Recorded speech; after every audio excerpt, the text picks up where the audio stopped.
Hari ini kita akan masuk kepada kelas cikgu, iaitu kelas sentuhan bonda. Jadi bondanya Bonda Saedah lah, ya. Jadi terima kasih kepada yang hadir. Baiklah, kemudian kita akan teruskan.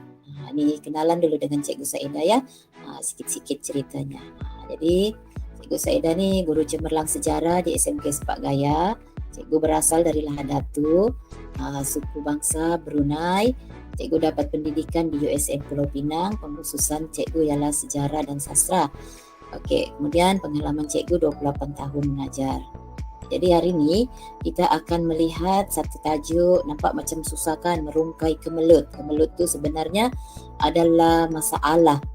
Jadi merungkai macam kita melepaskan dirilah daripada masalah mata pelajaran sejarah ni.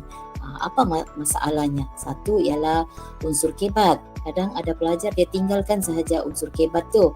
Okey, yang kedua ialah mengingati fakta. Kadang ada pelajar susah mau ingat fakta. Jadi macam mana kita boleh bantu untuk mengingat fakta ni dan juga memupuk minat.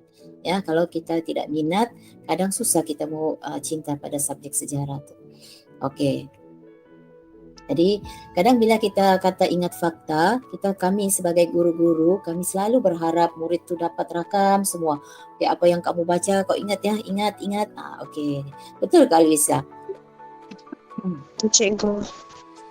Okey, jadi di situ kadang-kadang inilah selalu bila ditanya macam ni pula gambar kartun ni ya.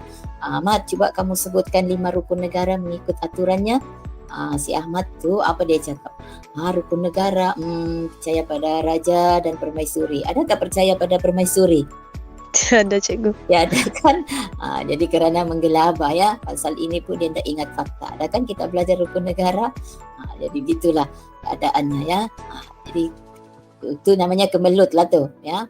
Bila sebut sejarah kadang mengajar sejarah cikgunya yang lebih-lebih. Cikgu yang bersemangat kan. Cikgu si sumbat-sumbat di situ apa ini? Cikgu sumbat-sumbat di situ macam-macam lah modul ini, modul itu kan. Jadi akhirnya kamu stres jugalah kan kali jadi pelajar banyak betul mau dipelajar ni. Itu baru satu subjek sejarah. Lebih lagi lah ada lagi macam-macam kan. Okey, tak apa. Jadi kita namanya belajar. Kadang kami mengajar-ngajar, pelajar kami tidur pula. Kan? Jadi cikgu bersemangat di situ. Macam sekarang lah kan Teresa, Alwisa. Cikgu. Tidur. Last-last cikgu pun bengang, ada yang main-main lah sebagainya kan. Jadi itulah. Itu pun namanya kemelut juga ya, masalah dari cikgu hadapi. Okey, jadi apa yang kita mau hari ni ialah inilah. Jadi mungkin pelajar-pelajar tak berapa tahu kalau kami mengajar sejarah, sebenarnya inilah antara yang guru-guru cuba tekankan pada kamu. Ya, salah satu daripadanya ialah meroka bukti. Kita kaji, kita belajar sejarah ni kita kena ada bukti. Contohnya bukti pendudukan Jepun, kita kaji kan. Lepas tu kami minta kamu susun cara kronologi. Okey, dulu tahun gini-gini ialah ini. Jadi sejarah ni memang berlaku secara kronologi. Cuba kamu tengok dalam tingkatan 4 tu kan, bab demi bab tu. Pertama apa dia daripada rumpun Melayu, Kesultanan Melayu Melaka kan. Lepas tu kita kaji tentang Malaysia. Kemudian naik lagi sampai bab ke-10 kemerdekaan. Jadi artinya itu berlaku secara kronologi. Jadi kalau dalam SPM soalan itu dari kalau objektif ataupun soalan struktur atau esei dia akan susun cara kronologi. Contohnya kalau soalan objektif, soalan 1 sampai 40 kan, begitulah dia akan disusun cara kronologi. Okey, maksudnya soalan 1 tu mestilah berkaitan sama ada bab 1 ke ataupun bab 2. Dia tidak boleh terus melangkau pergi bab 4. Dia akan susun cara kronologi macam kita belajar. Membuat interpretasi. Okey, buat interpretasi ni guru-guru selalu tekankan pada kamu, cuba kamu tafsirkan. Kadang-kadang dalam soalan kebat begitu ya. Cuba kamu tafsirkan apa yang akan terjadi jika Malayan Union masih ada hingga kini. Jadi itulah juga namanya kalau guru-guru mengajar ni dia tekankan kamu supaya membuat ramalan, membuat tafsiran. Interpretasi itu tafsiran. Jadi itu penting. Jadi begitu ada soalannya juga dalam SPM. Dan membuat imajinasi, membayangkan. Macam tadi pun Malayan Union tu boleh sebagai membayangkan. Contohnya lagi membayangkan ialah kalau komunis masih berkuasa, bagaimanalah kita diperintah oleh komunis. Susah tak hidup di bawah komunis ni rasa-rasanya, Alwisa? Susah cikgu. Contohnya kesusahan macam mana yang kamu rasa? Macam kita kena ikut apa semua yang Ya, betul kan? suruh Kalau tidak cikgu. ikut, Kalau tidak ikut nyawa melayang. iya, nyawa melayang ya. Jadi di situ bermaksud penderitaan kan? Penderitaan, kesengsaraan yang berlaku kepada penduduk lah tempatan khasnya. Khasnya orang apa yang paling sengsara? Kalau Melayu, Cina, India masa komunis. Yang paling sengsara dikerjakan oleh komunis ni orang apa? Melayu cikgu. Cina. Ya, Melayu dia minta sokongan. Tapi kalau orang Cina dia memang anti. Sebab mereka pernah berperang dulu Jepun dengan Cina. Cina dulu perang Jepun, dia jahat dan kali ini balas dendam. Jadi di mana saja ada orang Cina, orang Jepun ni macam anti sudah. Jadi paling sengsara orang Cina ya.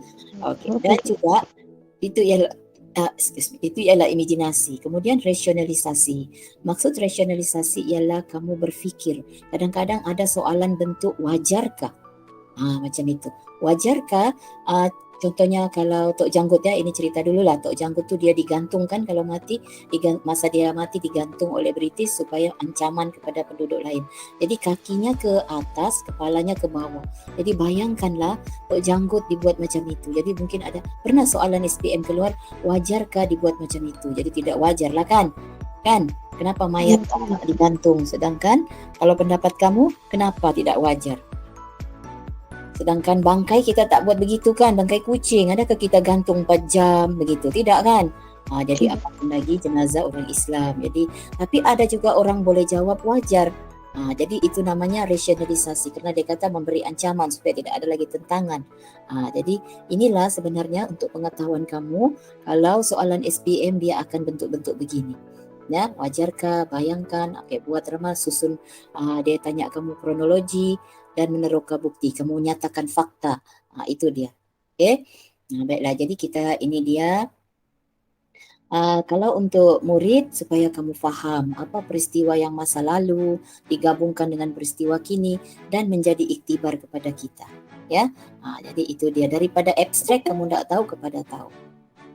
Yang memasukkan ni orang tak pakai delima ni. Kalau pakai delima boleh masuk saja. Pakai delima juga. Okey, kita teruskan ya. Jadi kita teruskan. Jadi yang baru datang kita cikgu sudah menerangkan kepada pelajar. Ada lagi kah yang masuk? Tolong beritahu cikgu ya. Okey, jadi di sini okey, Kak Jan tengok kepada guru lah, kepada murid. Tujuan kita belajar yang tadi cikgu terangkan soalan mungkin keluar macam ini SPM kan.